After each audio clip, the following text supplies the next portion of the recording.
வாழ்க வையகம், வாழ்க வையகம், வாழ்க வளமுடன். வாழ்க்கை மலர்கள். மார்ச் 19. பொய்யும் மெய்யும். மெய் என்றால் ஒன்றுபட்டது என்றும், பொய் என்றால் இரண்டுபட்டது என்றும் பொருள்படும். பொய் என்றால் இல்லாதது என்று பலரால் கருதப்படுகிறது. இல்லாதது எப்படி இருக்க முடியும்? அதை எப்படி சொல்ல முடியும்? இருப்பதைத்தான் கருதுகின்றோம், பேசுகின்றோம்.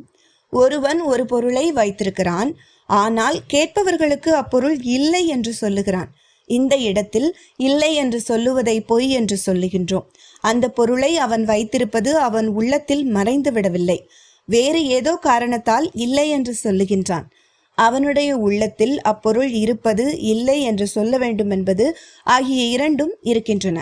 இருக்கிறது என்ற ஞாபகத்தோடு இல்லை என்று சொல்ல வேண்டிய ஞாபகமும் கூடி இரண்டுபட்டுவிட்டது.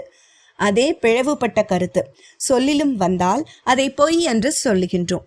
இதே போன்ற ஏக நிலையாக அரூப நிலையாக இருந்த தெய்வ நிலை அணுவாக பரிணாமமடைந்து விட்ட பின் அது இருநிலைப்பட்டு விட்டது.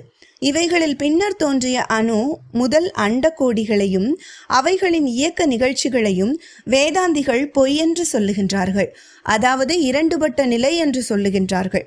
இப்படி இரண்டுபட்ட நிலைகளில் ஏக நிலையாக உள்ள அரூப நிலையை உணர்ந்து கொள்ளும் ஆற்றலை ஞானம் என்றும், அதை மறந்து இரண்டுபட்ட நிலையை மாத்திரம் கண்டு அறிவு மிரட்சி கொண்டு இயங்கி நிற்கும் நிலையை மாயை என்றும் கூறுகிறார்கள்.